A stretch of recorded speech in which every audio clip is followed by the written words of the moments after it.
അഭിനയുടെ എങ്ങനെ ഉണ്ടായിരുന്നു പ്രഷർ കണ്ടപ്പോൾ? എടാ ഞാനല്ലല്ലോ അല്ല എനിക്കെല്ലാം അറിയാമല്ലോ, എനിക്ക് എല്ലാ ഡയലോഗും അറിയാം, എല്ലാ സീനും അറിയാം. ഞാനിങ്ങനെ ആൾക്കാർ ചിരിക്കുന്നുണ്ടോ എന്നൊക്കെ ഇങ്ങനെ നോക്കിക്കൊണ്ടിരിക്കുകയായിരുന്നു.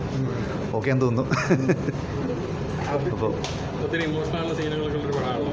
അതെ, ബിഗ് സ്ക്രീനിൽ കണ്ടു കഴിയുമ്പോൾ ആൾക്കാരുടെ ഒരു പ്രതികരണങ്ങളൊക്കെ ശ്രദ്ധിച്ചിരുന്നു. ഞാൻ ഇപ്പോൾ ഫസ്റ്റ് ഹാഫ് നമുക്ക് പിടികിട്ടില്ല, കാരണം ഫസ്റ്റ് ഹാഫിൽ ഹ്യൂമർ കുറവായതുകൊണ്ട് ആൾക്കാർ സൈലൻ്റായിട്ട് ഇങ്ങനെ കാണുന്നുണ്ടായിരുന്നു. സൈലൻ്റായിട്ട് കാണണമെന്നാണ് നമ്മൾ ആഗ്രഹിച്ചതും. സെക്കൻഡ് ഹാഫിൽ നമ്മൾ വിചാരിച്ച ഏരിയയിലൊക്കെ ആൾക്കാർ നന്നായി ചിരിക്കുന്ന പോലെയൊക്കെ തോന്നി എനിക്ക്.